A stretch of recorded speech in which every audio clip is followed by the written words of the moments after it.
Under the communications system established by the American Navy, messages were coded and further protected. It might be possible for a bright Japanese code expert to break a code, given enough repetitions of the same word or the same sequence. One protective device was the padding of messages. It was quite routine. The message was sent down to the communications center for coding and transmission. The communications officer set it up for coding thus: Turkey trots to water X, where is Task Force 34X, the whole world wonders. Morrison says this message was never sent. The source is Halsey's story.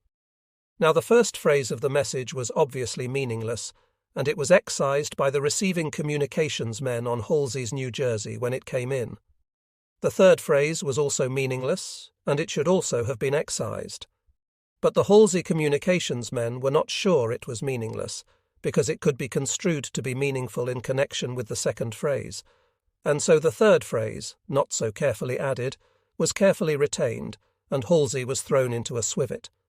He turned his flagship around, abandoned the chase, took Bogan's Task Group 38.2 and the fast battleships, and headed south at flank speed, knowing that he could not arrive before 0800 on October 26th. Mitcher, with Sherman and Davison and their task groups, was left to do what damage he could to the Ozawa force. Later, Admiral Halsey said that the one aspect of the Battle of the Philippines that he regretted was this decision, made in anger against Nimitz and Kinkaid, to turn south and abandon his chance to destroy Ozawa's force. A newspaper wag, following the action, christened it the Battle of Bull's Run, Bull Halsey being the name the correspondents had hung on him because of his ferocious statements about the Japanese and what he was going to do to them. So the Battle of Bull's Run began, and with it some second-guessing by many people. At Pearl Harbor, where he was planning the invasion of Iwo Jima, Admiral Spruance stood beside the map of the Philippines and put his hand alongside the San Bernardino Strait. "If I were there, I would keep my force right there," he said. Kinkaid's attitude shone through in his messages, and forever afterward Kinkaid took the position that Halsey was supposed to have guarded San Bernardino Strait for him. In Leyte Gulf, the transports and the amphibious forces that morning were not considering the finer points of naval tactics and strategy. Admiral Wilkinson was aboard his amphibious command ship in that gulf, watching the fighting going on around him, and as he wrote Kelly Turner later, "I certainly felt like the heroine shrinkingly watching the hero and the villain fight for her possession." In Washington, Admiral King was in his office. Rear Admiral Jocko Clark, who happened to be in Washington that day, stopped to pay a call on the Commander-in-Chief. He found King pacing the office, furious. Halsey had left San Bernardino open for the Japanese to hit the transports at Leyte, said King, and he so far forgot his sense of seniority as to lambast his absent fleet commander. But in Nimitz's headquarters thought was much more restrained, and so was conversation. Chester Nimitz, Jr., happened to be visiting his father at Pearl Harbor that day, for the first and only time during the war, since young Nimitz's submarine duty had kept him almost entirely in the South and Southwest Pacific.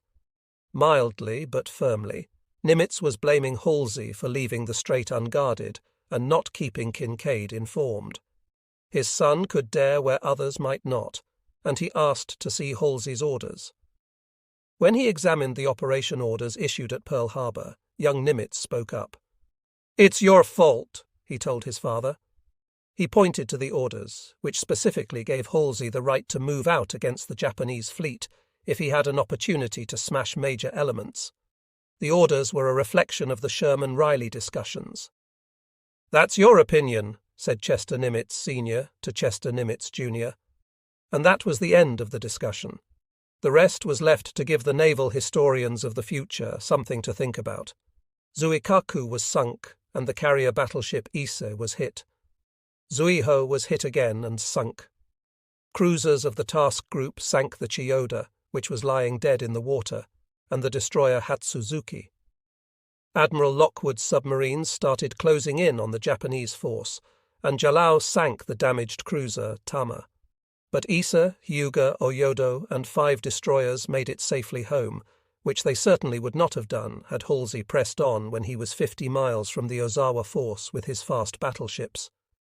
Those battleships arrived off San Bernardino Strait and caught the injured destroyer Nowake of the Kurita force, which was limping far behind Kurita. They smashed Nowake and picked up some survivors from Suzuya, but otherwise the fast battleships were the victims of faulty communications and changed decision. They left the northern fight and arrived too late for the southern one. Whose fault was it that Kinkaid was given such a fright? That the escort carrier Gambier Bay was sunk and the gallant destroyers took their lumps? The facts would seem to indicate that if there is fault to be found, it must be distributed. Admiral King could be faulted for permitting, insisting on, a divided command, with Halsey retaining his independence of movement, yet supporting MacArthur's navy, which was Kinkaid's 7th Fleet. Nimitz could be faulted for not making it clear to Halsey that he was responsible for protection of the amphibious forces, tactically, and letting Halsey believe that he was a free agent if he had a chance to hit the Japanese heavy fleet units. Halsey could be faulted for not knowing or finding out that the Kurita force was as strong as it was, and that it was still coming. Of course, like everyone else in the Pacific in 1944, Halsey was supercarrier conscious, and as the Japanese strategists had figured, the 4 carriers plus the battleship carriers were just too much for a carrier admiral to pass up. Kinkaid could be faulted for not finding the Japanese on the night of October 24th or in the early light of October 25th and bringing up Oldendorf's battleships. But why fault, except to learn for the future? It was a tremendous victory, even if it might have been more tremendous. The Japanese General Staff was more generous to the Americans than they were to themselves. The Japanese said their navy was destroyed at the Philippines. What the victory meant was very clearly mirrored in Secretary Forrestal's office that day. On October 25th, Kinkaid and Halsey both began sending messages indicating the damage they had caused the Japanese fleet, but these were accompanied by the messages about the attacks on the escort carriers. But at around noon, Halsey sent a signal to Nimitz, which was intercepted at the Navy Department. "You can say with confidence and assurance," Halsey said, "the Japanese Navy has been beaten, routed, and broken." King was still angry. He radioed Nimitz to hold up the substance of that message because, King said, Halsey had not had a chance to make a complete evaluation of the situation. Forrestal agreed. "It seemed to me it was wiser to be certain even at the risk of losing 2 or 3 hours in announcing the news." King gave a press conference at 3 p.m. showing great confidence and indicating that the Japanese fleet was engaged, but not saying much specifically. Forrestal recalls, "Just before the press conference, I had talked to the President and called his attention to Halsey's message. Just after the conference came the word of Reuters' story on MacArthur's broadcast of the victory. Harry Hopkins called up and asked what I thought about releasing Halsey's message. I said I was for it, subject to 2 things. First, a paraphrase to protect the integrity of our codes. Second, my general superstition about releasing good news until we were absolutely certain of its correctness. However, Hopkins said he thought it was worth taking a chance. So around 6 o'clock, the President called in the White House reporters and read them a paraphrase of Halsey's dispatch to Nimitz. And that message is part of the reason why Halsey was a successful admiral. Beyond the immediate problem of the battle, which was really not so humorous as to earn its title, the Battle of Bull's Run, Halsey could see that the Japanese had adopted desperate tactics. With their decimated navy, they could only try to achieve a surprise in a 3-pronged attack. Once that failed, and the remnants of the fleet were sent limping back to Imperial waters, the navy was no more. To be sure, Halsey, above all American fighters in the Pacific, would have loved to have a straight chance at the traditional Nelsonian battle of fleet to slug it out with the enemy. But such was not to be. It was never really in the cards. The Japanese knew from the beginning that they would have to win their war by smash and grab, and then hold the areas they had captured, to create so much trouble that the West would tire of the conflict and come to terms suitable to Japan. Halsey was quick to see, and quick to say, that the Battle of the Philippine Sea represented the last dying gasp of a once proud fleet. From that moment on, the Americans could move anywhere in the Pacific without much worry.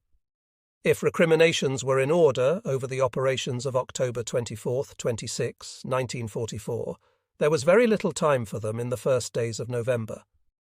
The Japanese fleet was no longer a problem and never would be again in the war, but Japanese air power was very far from finished. Planes could be flown in along the island-hopping route, and they were flown in large numbers. Many were converted to kamikaze operation, and this suicide club offered the greatest threat to the forces at sea since the days of Guadalcanal. At the end of October, Mark Mitcher went home for a rest, and Admiral McCain took over as commander of Task Force 38. It was now understood that Mitcher would operate with Spruance and McCain would work with Halsey. Early in November, Halsey put his finger on the major problem of command in the Philippines. Nimitz had chided him gently for leaving San Bernardino Strait.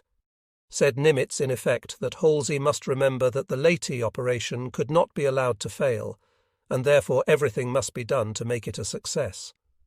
Halsey replied, "I quite understand that the Leyte operation must not fail and will be guided accordingly until we are released, but there are factors which I feel that I must report to you, factors that seem to me to be in violation of every sound principle of command. In the first place, having two autonomous tactical fleet commands supporting the same operation cannot be justified from a naval viewpoint. Cooperation can never be a substitute for command in a naval action, and the further employment of the Seventh Fleet in conjunction with but separate and independent from the Pacific Fleet has all the elements of confusion, if not disaster." Looking ahead, Halsey spoke of the coming operation in which MacArthur would move up the Philippines. "I don't know what you could do about it, but it would be a great break if a pack fleet expeditionary force could be set up to put the army ashore at Lingayen and thus keep centralized naval control of things until the army says they can take care of themselves ashore." The last few days at Leyte have been confusing. Under MacArthur's system, the Air, Army and Navy are three separate commands on the same level. Under that system, no one agency really runs the show, because GHQ is not geared to exercise operational control. On November 9th, Halsey repeated this complaint and amplified it. "I greatly admire MacArthur's fighting qualities," he said, but he still complained about the command setup. The weakness showed up at Leyte. Weiler, commander of the North Fire Support Unit, could get no information. There were no properly organized searches. Weiler reported failure by the Army to provide the promised CAP, Combat Air Patrol. Kincaid reported only 60 fighters at Leyte, although more could have been accommodated. The Tokyo Express visited the west coast of Leyte with impunity, and all because neither GHQ nor any other agency coordinates and manages all weapons engaged in the overall operation. Nothing could better demonstrate the need for an expeditionary force under naval command.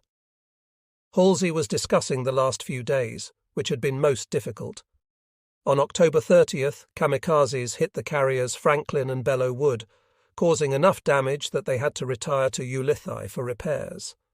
Admiral Weiler's force, he was left as senior officer at Leyte Gulf for the 7th Fleet, was badly hit because of the air failure on the land. One destroyer was sunk by kamikazes on November 1st, and 4 were damaged. Kincaid asked MacArthur for land-based air support or more help from Halsey. It had to be help from Halsey. The Army air was not yet much in evidence. Halsey had plenty of trouble. The cruiser Reno was torpedoed by a Japanese submarine and had to be towed to Ulithi. So Halsey got permission from Nimitz to make a series of airstrikes on Luzon, where the kamikazes were originating.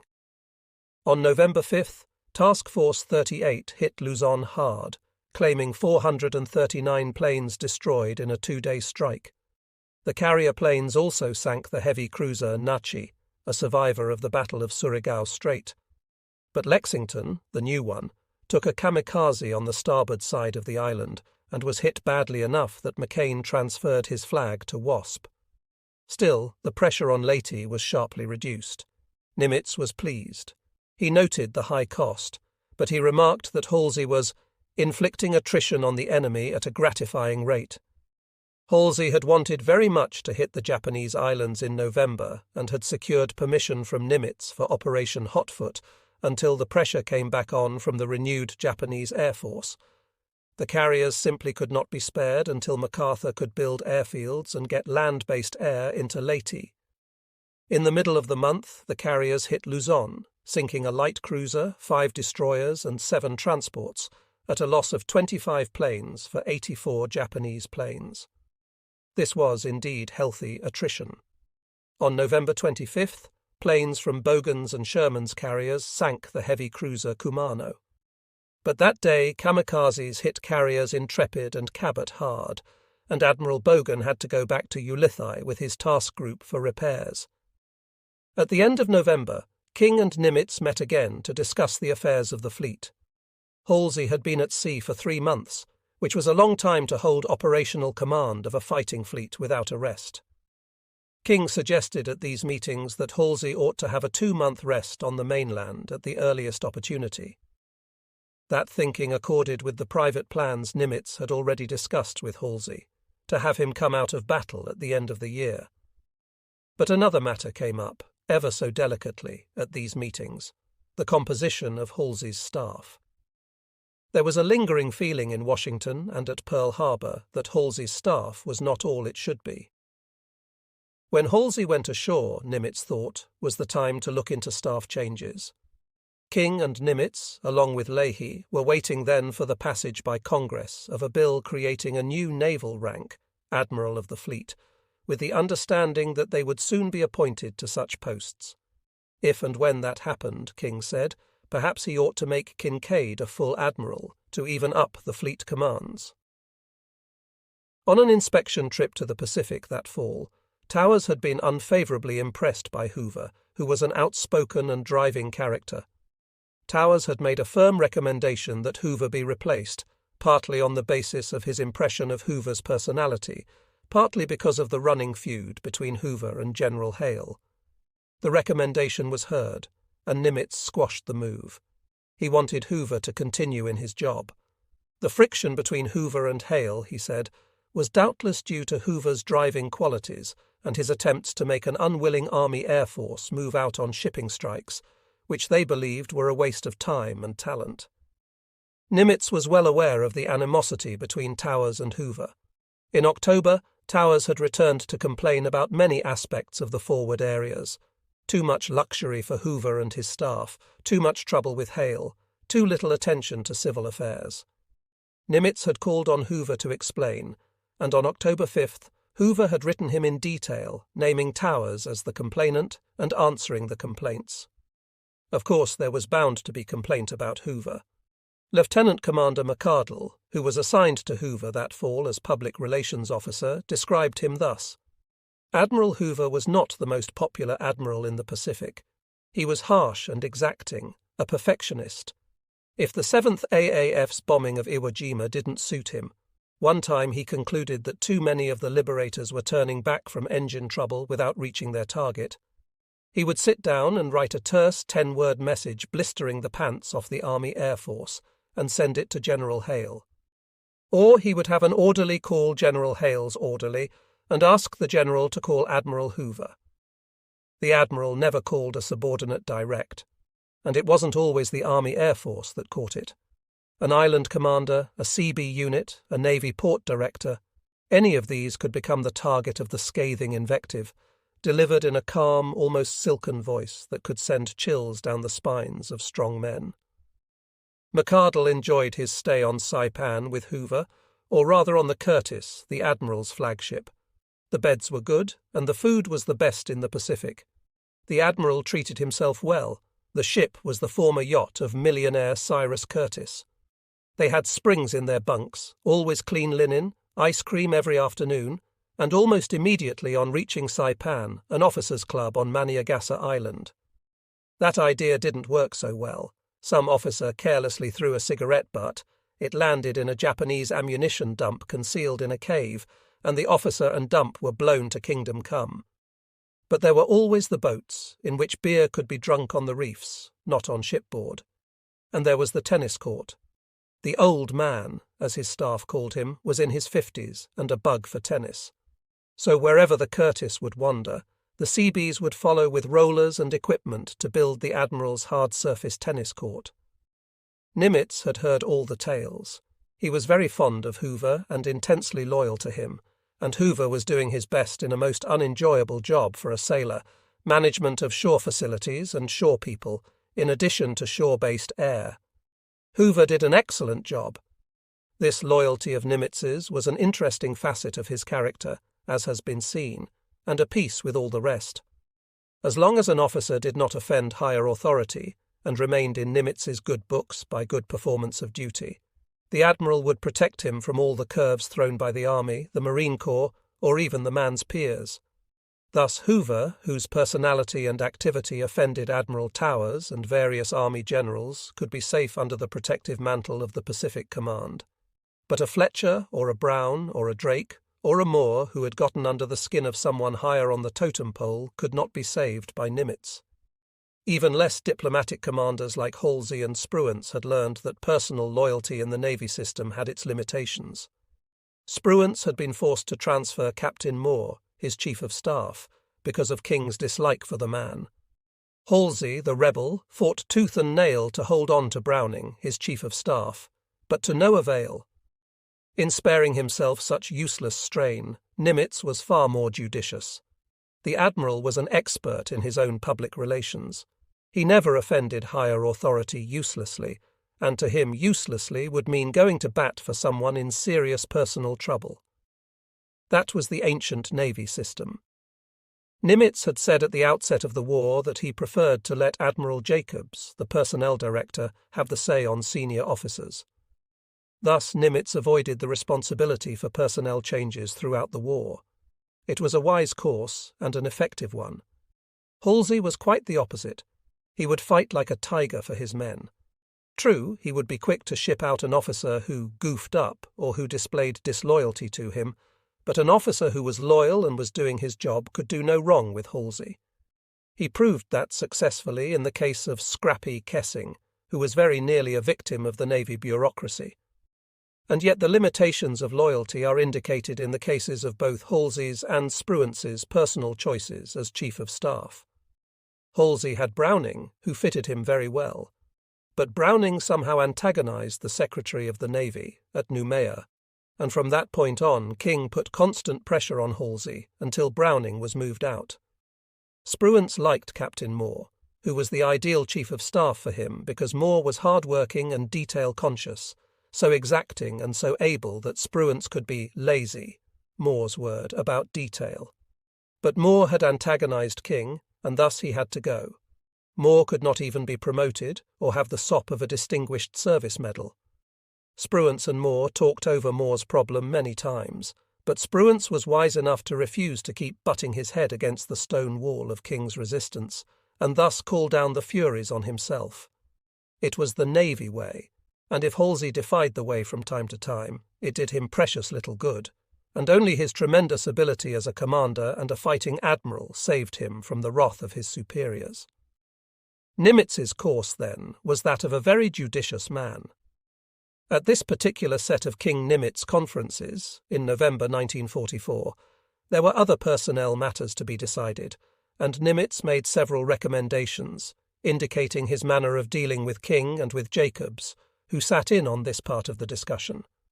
Rear Admiral George D. Murray, who had taken over Towers's old job as commander of the Air Forces of the Pacific, was to be advanced to Vice Admiral, Nimitz's recommendation. Rear Admiral William D. Sample, one of the carrier group commanders in Kinkaid's 7th Fleet, had been wounded while flying over Leyte. King wanted to know why.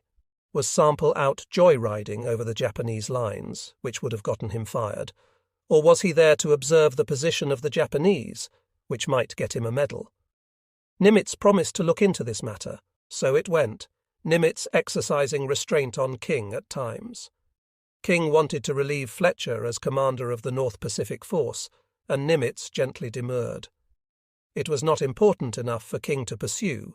Little was happening in the North Pacific, and in this degree Nimitz exercised an influence. Nimitz suggested that Captain Austin, his assistant chief of staff for administration, be made a commodore, and King approved. they discussed the very ticklish question of the case known as Smith versus Smith, Holland Smith's decision to relieve Major General Ralph Smith of the Army 27th Division at Saipan. The Smith case was still boiling, and the Army had chosen to make a very serious issue of it on the Holland-Smith level. General Marshall was very angry.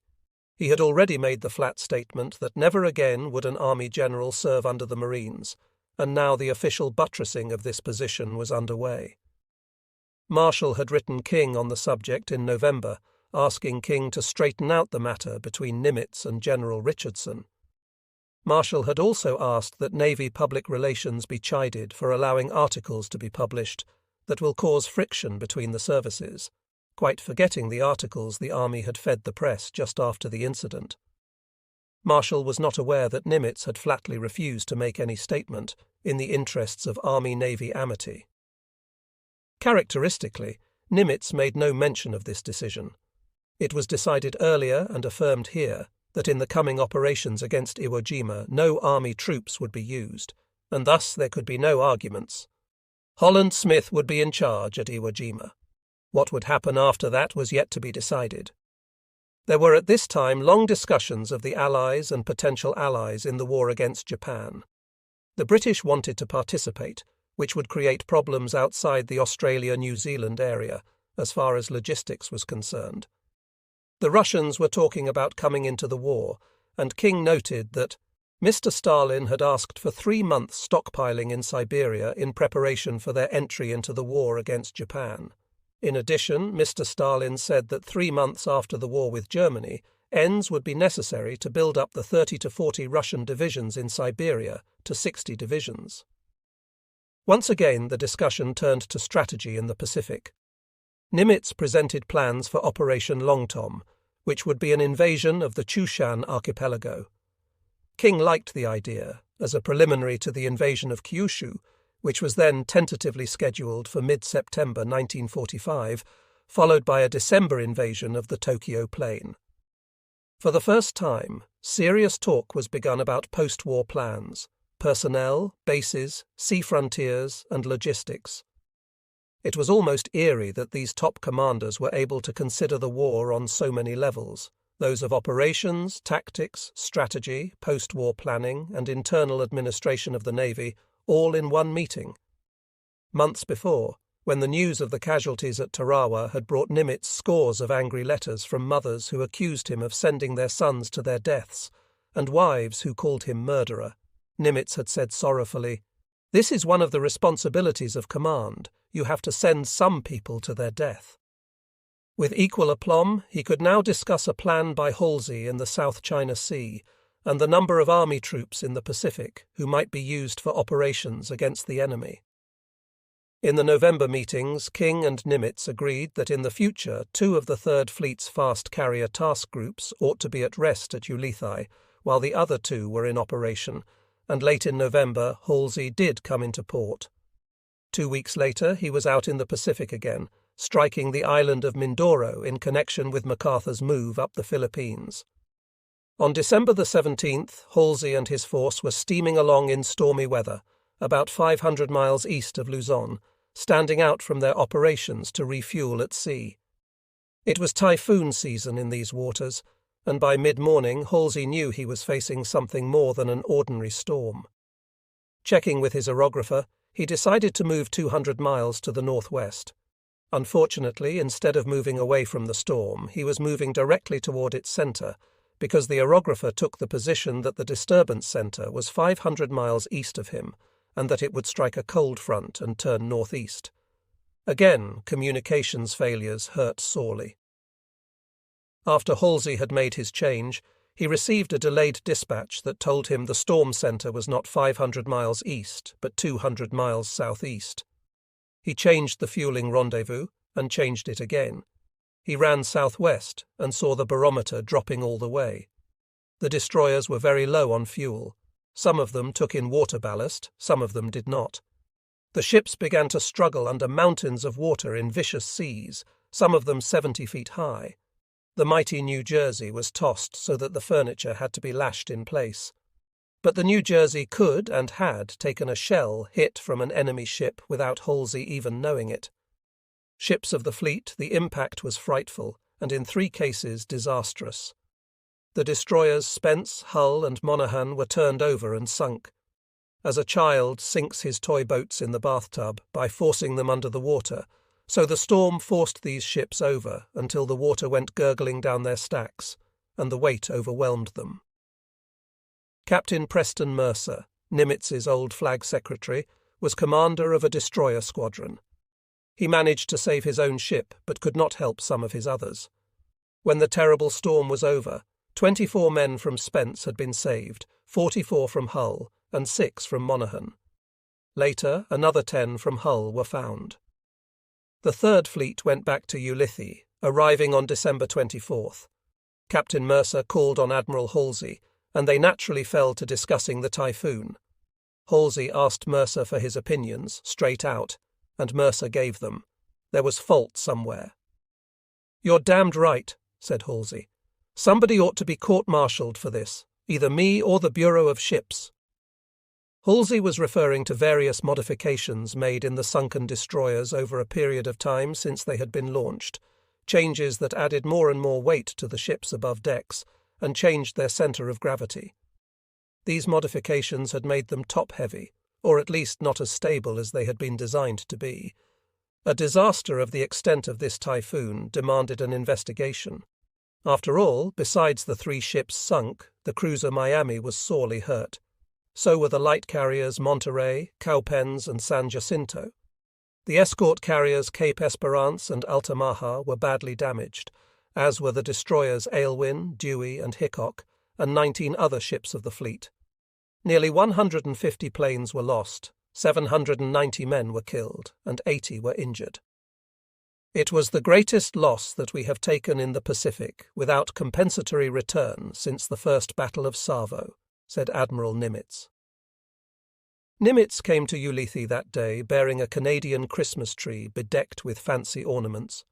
He was a little hurt when his thoughtful and generous gesture was not overwhelmingly appreciated by Halsey and the officers of the New Jersey. They were really much prouder of the Christmas tree put together by the men of the crew from pipes and nuts and bolts and other items from the machine shop. Nor was it a very happy Christmas, even with the encouraging tenor of the war. Halsey was facing a court of inquiry, which Nimitz had to order, reluctant as he might be. The court of inquiry was headed by Vice Admiral Hoover, who showed his complete impartiality and devotion to duty by taking a very hard line against America's most famous naval hero. Hoover thought Halsey ought to be court-martialed for letting his fleet get into the way of the typhoon. Others said it was bad staff work again. In the end, Nimitz and King decided that Halsey had been punished enough by the realization that he was responsible, and the matter was resolved by the preparation of a thoroughgoing fleet letter, which set out the facts and the responsibilities, and gave the officers of the fleet instructions in the procedures they should follow in tropical storms of the future. Nimitz went to Ulithi a 5-star admiral.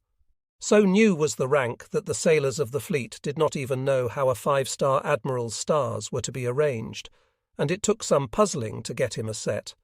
Then, when Nimitz went off to see MacArthur with his 5 stars, MacArthur was miffed to discover that Nimitz had the insignia, and he did not. MacArthur aides were summoned to a summit conference that evening and directed to provide the general with 5-star insignia before breakfast. Such problems of command, and some even more important, often tried Nimitz's patience in his relations with General MacArthur. The whole problem of divided authority could be submerged, but it could never be overcome. In January, for example, Admiral Kincaid's 6 old battleships needed some work. 2, in particular, needed major repair of damages suffered in actions since the invasion of Leyte. Nimitz, who owned the battleships as commander of the Pacific Fleet, asked that they be returned to Pearl Harbor. MacArthur refused. He wanted to keep the battleships, he said. He needed them. Thus was a problem posed for Secretary Forrestal, who wrote, "In exercising his prerogatives of command, if he insists on this order, he will, in a sense, be overstepping into the broad authority of Fleet Admiral Nimitz. The units MacArthur needs to accomplish his objectives, that is, the protection of Leyte Gulf area and the integrity of the supply line, is obviously a thing of vital interest to him, but the determination of when ships need overhaul or may be necessary for other operations is obviously the interest of the commander of the Pacific Ocean areas, Admiral Nimitz. To better meet these new problems of command, Nimitz had decided months before to move to Guam as soon as a headquarters could be readied. Towers had opposed the move strenuously, and why not? He was to be left behind, in a job as deputy commander of the Pacific Fleet, which was to become almost entirely administrative and logistical when all he wanted was a fighting command. At one point, Towers' name had been suggested for Calhoun's job as supply admiral, but that idea had fallen by the wayside in the need for someone to keep the Pearl Harbor headquarters going. In January, the Nimitz move began in stages. Guam, in the early days after the capture of the Marianas, had been little but a mudhole. Officers coming into Orote airstrip often had to hitchhike down to Island Command headquarters 8 miles away, and the trip might take them 2 hours. For months there were Japanese loose on the island, roaming about, stealing supplies, taking pot shots at the Seabees, being pot-shotted in turn, and even attending the movies. By January, matters had changed. The Barrigada Mud Trail was on the way to becoming a paved 6-lane highway. At Pacific Fleet Advanced Headquarters, the Seabees were building a town that would have more than 2,500 inhabitants.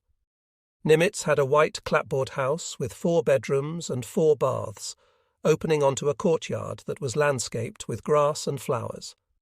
There was a large combination living dining room and a screened porch with a view of the lights of the harbour at Agana in the evenings. Next door was a staff cottage, where Admiral Sherman and several of the other senior officers were quartered.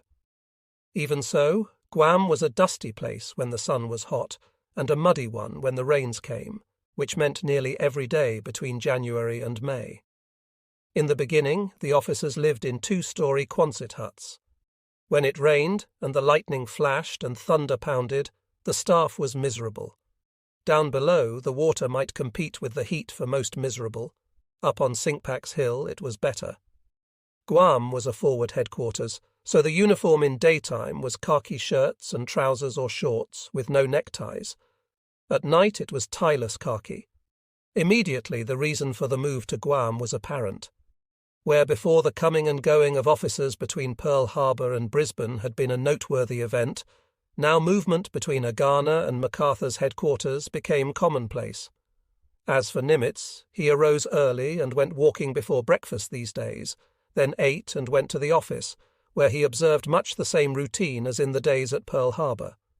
He travelled a little more, time was telescoping in this stepped-up war, but he kept open house for visiting ship captains, and was, or gave the appearance of being, very available to officers who needed his counsel.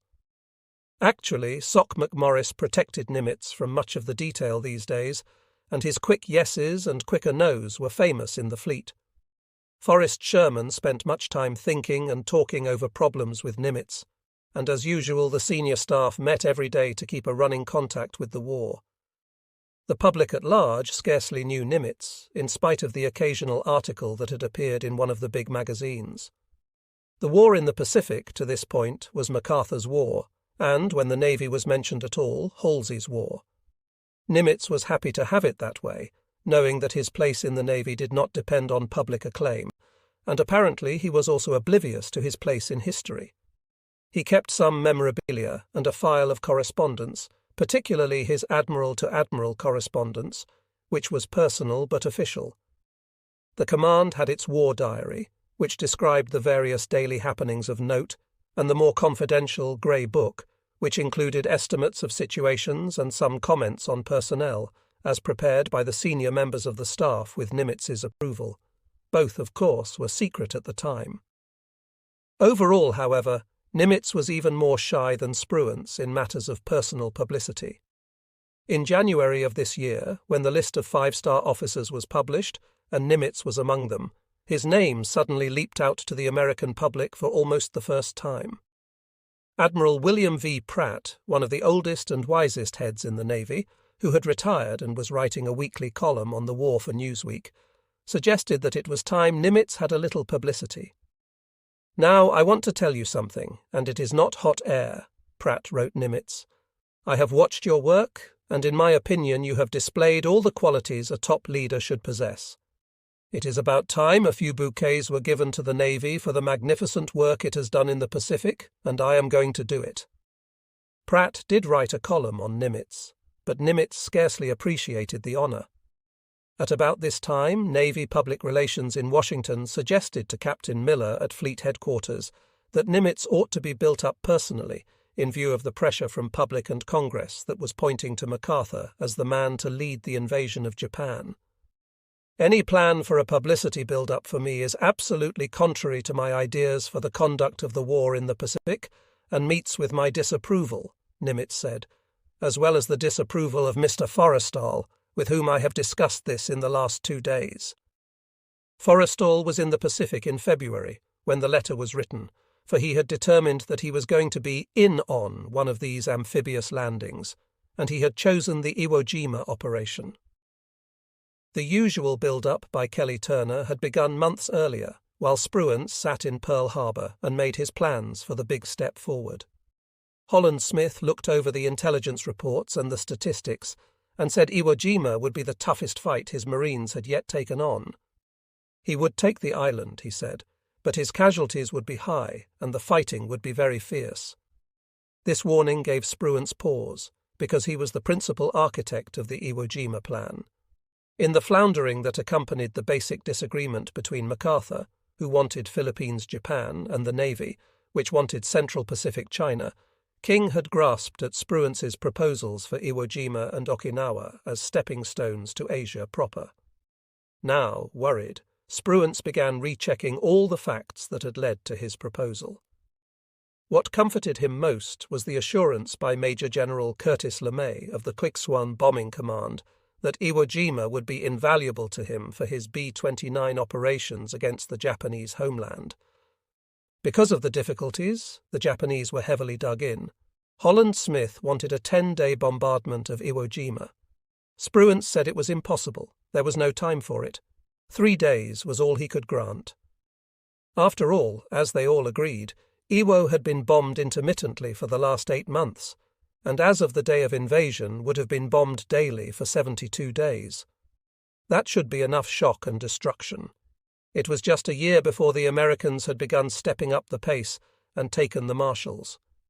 With that loss and the breach of the Empire's line, the Japanese had begun fortification of the inner line, of which Iwo was a part. For a solid year the Japanese had been rebuilding their fortifications of Iwo Jima.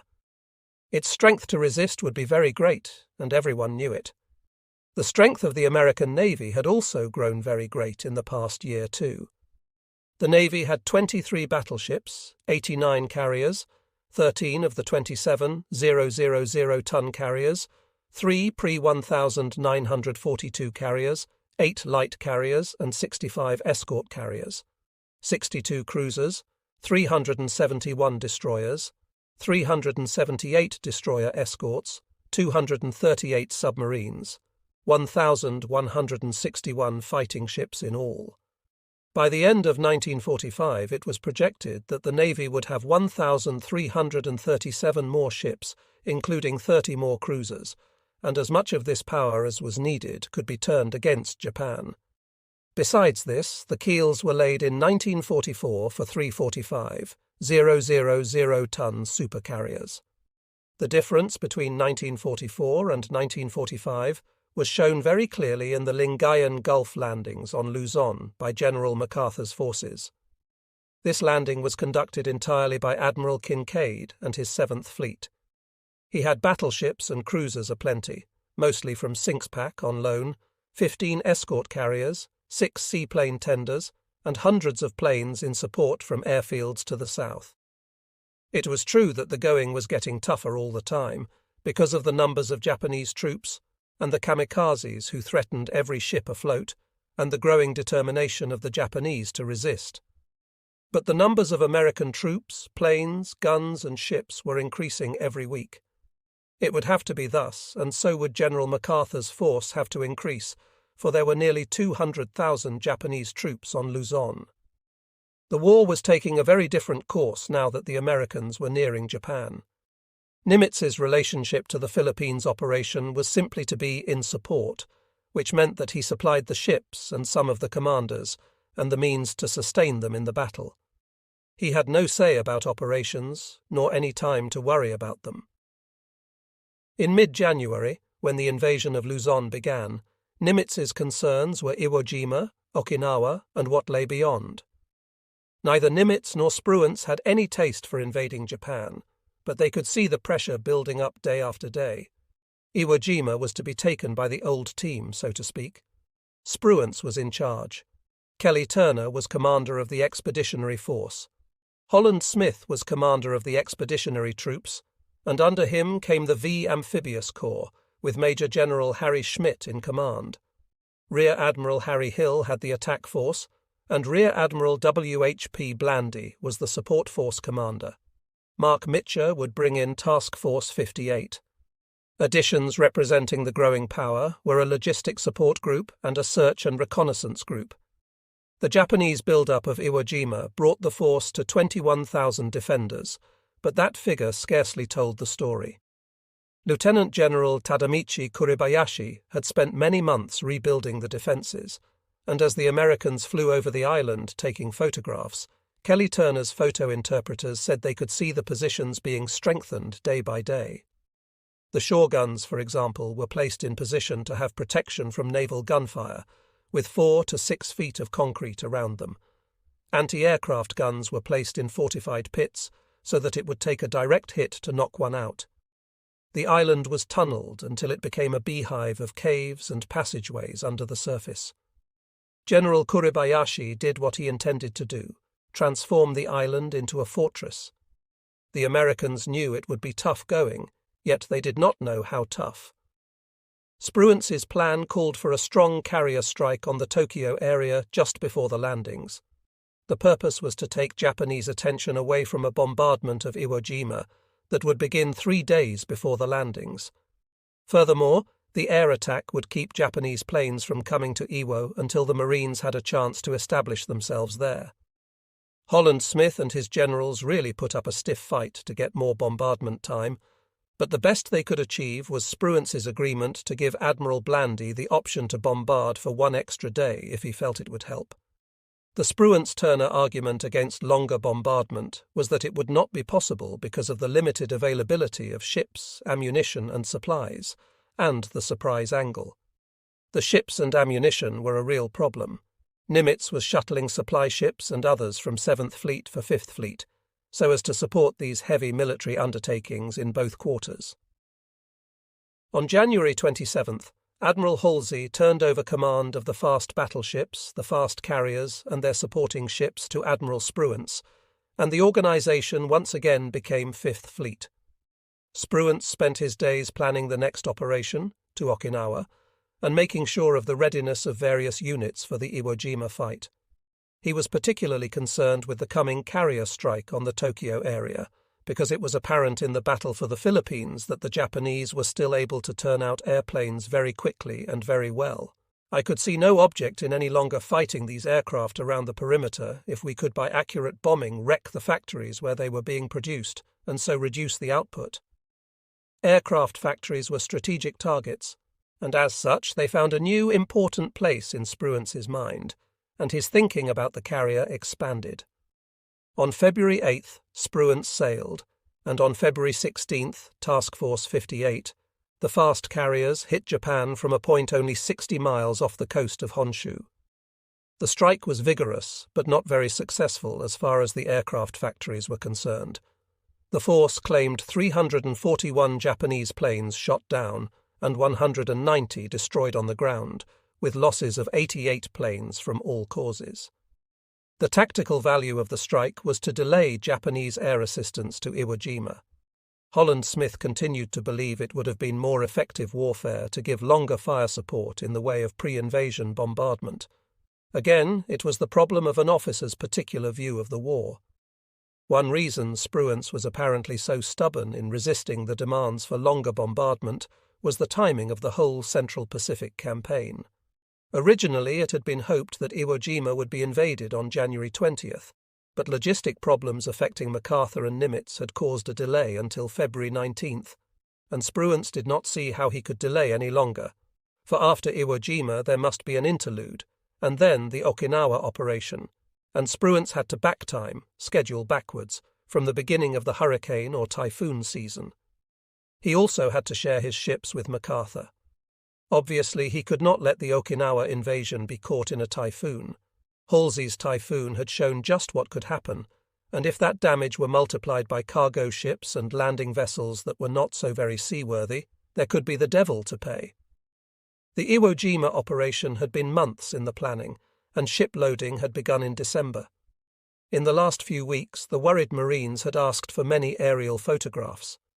In studying them, General Schmidt and Admiral Hill and his staff discovered something they had not known, something that brought frowns to their faces.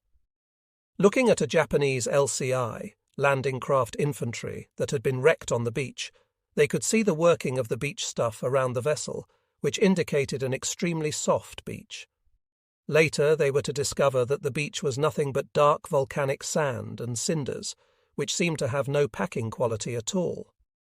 Hill ordered up some Marston netting and had it made into pieces 10 feet by 1.5 feet.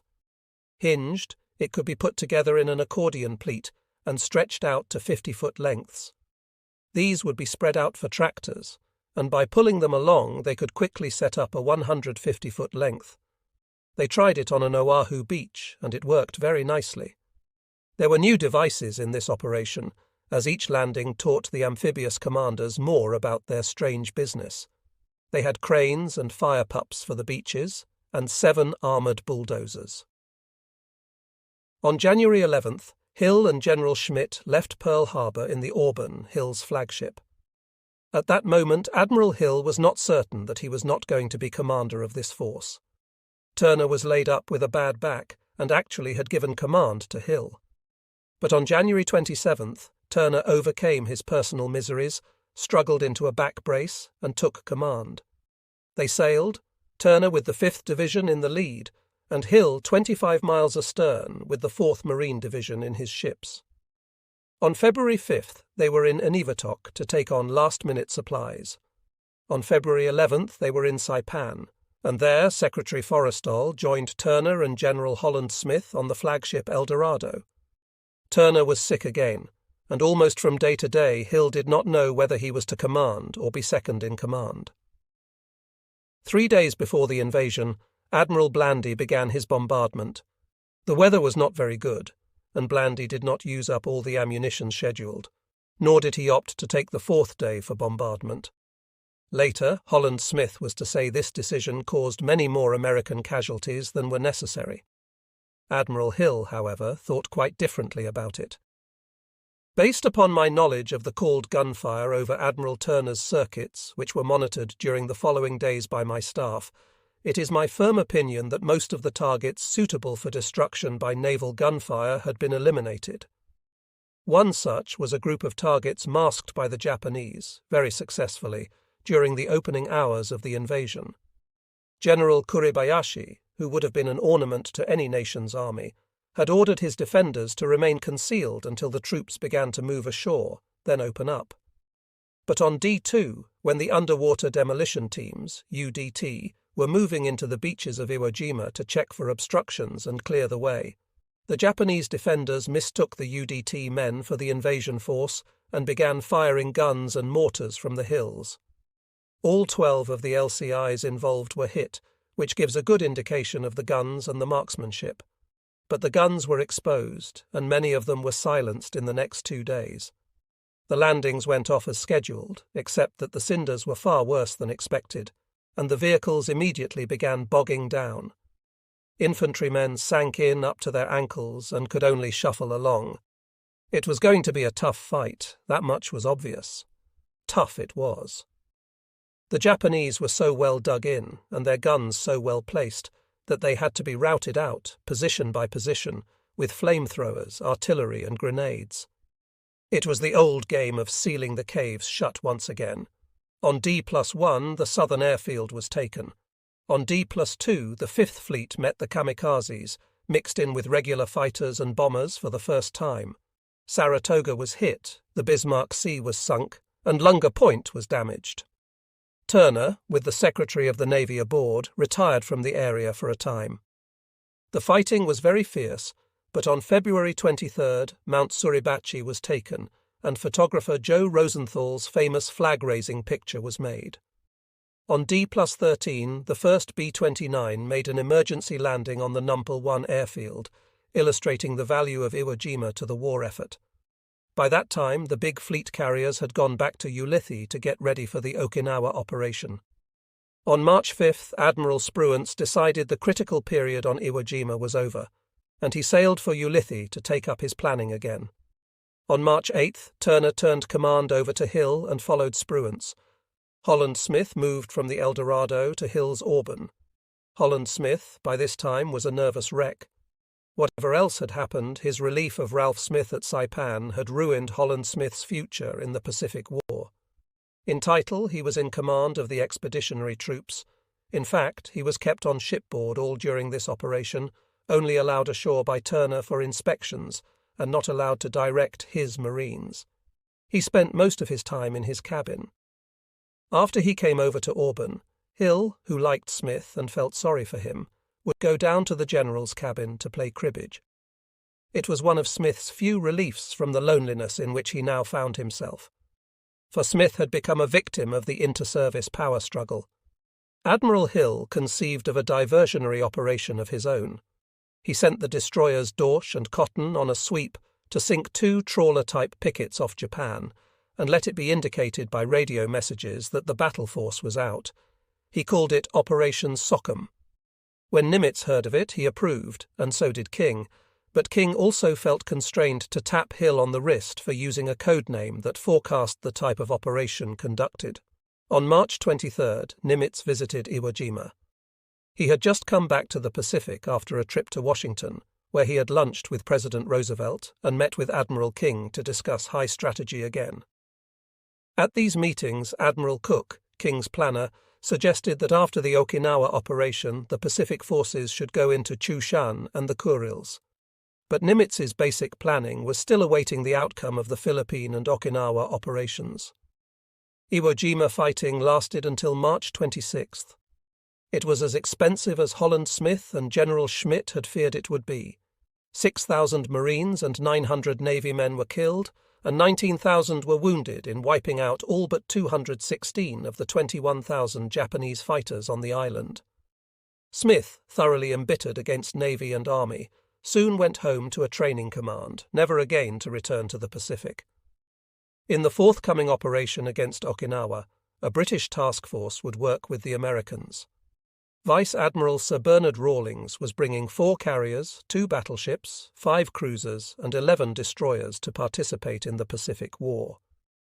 The manner of their use had occasioned many conferences at Pearl Harbor and Guam, but in the end they were assigned as a Special Task Force 57 and given the job of covering the airfields of Sakishima Gunto, the group of islands that lay midway between Okinawa and Formosa, and from which many Japanese aircraft could normally expect to stage to defend Okinawa. Because of this cooperation, months later, Admiral Sir Bruce Fraser, Commander-in-Chief of the British Pacific Fleet, came out to Guam to present Nimitz with a new honour, British knighthood in the ancient and honourable Order of the Bath. Originally, the Duke of Gloucester had been chosen to do the honours, but he was busy in Australia at the moment, and so Sir Bruce had the task.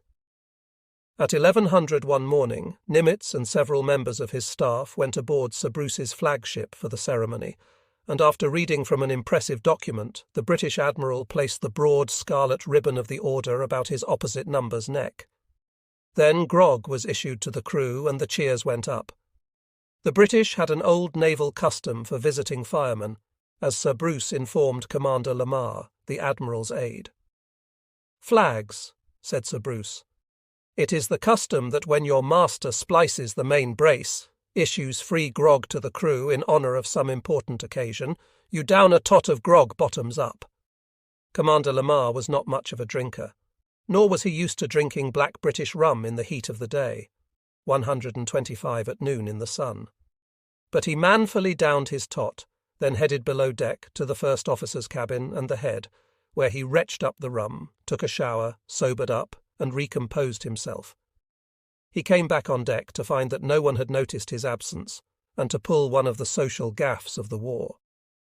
There was another old British custom, which held that if the midshipmen of any ship were able to cozen a flag officer to come into their mess, they were entitled to free drinks at the expense of the commanding officer of their ship for the rest of the week. Commander Lamar did not know of this custom, of course, although all his British counterparts did, and no British admiral would go to a midshipman's mess unless there was some very heroic reason for it. But the young rascals suspected American ignorance, so they innocently came to Lamar and asked if Nimitz would come to their mess. Lamar knew that Nimitz liked to make a show of being friendly to young officers when he could, so grandly Lamar accepted for his commander. And thus Admiral Fraser and the captain of his flagship were stuck for a week, while the young midshipmen drank up everything in sight at their expense. January 1st, August 13th, 1945. Life at Guam was always more exciting than life at Pearl Harbor had been. One night, the Marine Guards were aroused by a Japanese soldier coming up the cliff. They rushed to the Nimitz house, woke up Lieutenant Commander Lamar, and then rushed back to the edge of the cliff to begin blazing away with their rifles. Lamar awakened Nimitz, who came out with his .45 automatic and joined the shooting. In the morning, all that could be found was a worn knapsack, a few fish hooks, and a blood-stained rifle. Each day Nimitz would hold his meetings and then go for a swim at his beach, taking along any visitor and a handful of members of his staff. The swims took the place of some of the long walks, and the Admiral dispensed with lunch these days, in deference to his expanding waistline. By the time Spruance and the Central Pacific forces began the invasion of Okinawa, the Nimitz life was subtly different from any time in the recent past.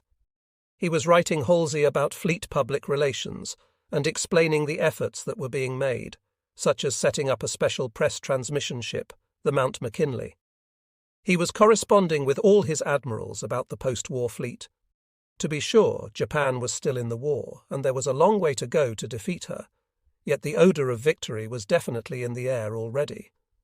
Spruance had issued his operations plan for the Okinawa invasion on January 3rd. Okinawa would represent the end of the planning for the moment. From there it would be about equal in mileage to move to China or Japan. Okinawa would be a new kind of operation for Spruance and Nimitz, for although Spruance was to be in charge, with Mitcher running the fast carriers and Turner running the amphibious operation, the army would be the force to land and take the island. Lieutenant General Simon Bolivar Buckner would bring the 10th Army into the invasion. Yes, an army, for Okinawa, the island that was central to the campaign, was a landmass of nearly 500 square miles. The struggle between Army and Navy ways became a little more intense. Nimitz wanted some land-based air support, but Admiral Hoover's planes were too far away to be of any use, and the only planes other than carrier planes that could soften up Okinawa were the B-29 superfortresses. General LeMay had very definite ideas about the uses of his superfortresses, and they did not include tactical support of amphibious operations. LeMay and Nimitz argued the point for some time, and according to LeMay's public relations officer, St. Clair McElway, the irascible LeMay even suggested that Nimitz was impairing the war effort by demanding the B-29S over Okinawa when they preferred to be over Japan. Perhaps Holland Smith's vigorous complaints about the naval bombardment at Iwo Jima bore some fruit, for Admiral Blandy was to give 8 days' bombardment at Okinawa.